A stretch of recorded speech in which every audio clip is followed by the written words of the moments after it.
I'm a capitalist, a Democrat. I believe in the American form of government. But that's not to say I can't admire what other cultures do and what China has done, particularly in the last 30 years.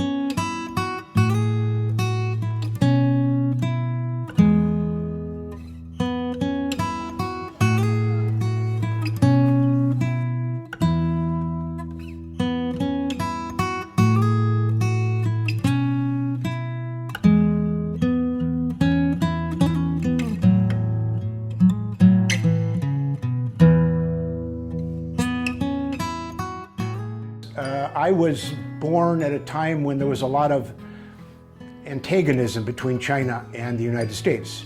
And so I was apprehensive and nervous about coming to China. I didn't know what to expect in a communist country.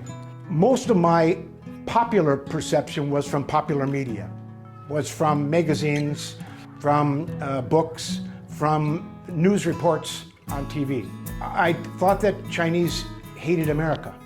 And so I was afraid that people wouldn't like me. So when I came, I was greeted at the airport with the most friendly manner. And from that point on, everybody I met was congenial and kind and generous and thoughtful and deferential. And the more I studied it and the more I tried to learn Chinese culture, the more I realized that most of the things I believed are not true.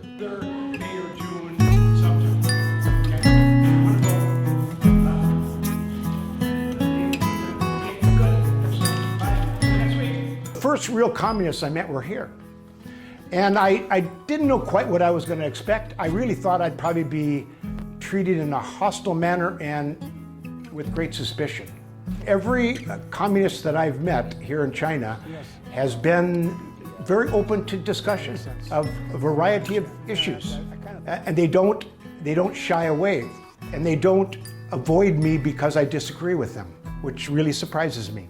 There are many different nationalistic views of communism that adopted that philosophy for its own culture. And the communist theory that in fact grew in China is authentically Chinese.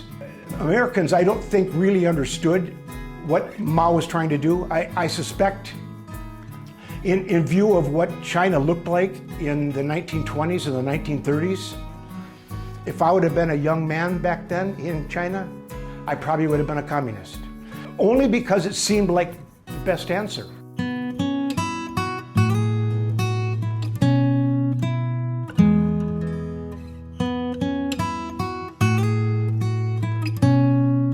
When Deng Xiaoping took over and revised it to create the Chinese system with its own characteristics, everything changed. And the change has been so incredible that I don't think anyone who hasn't come to China would really understand it.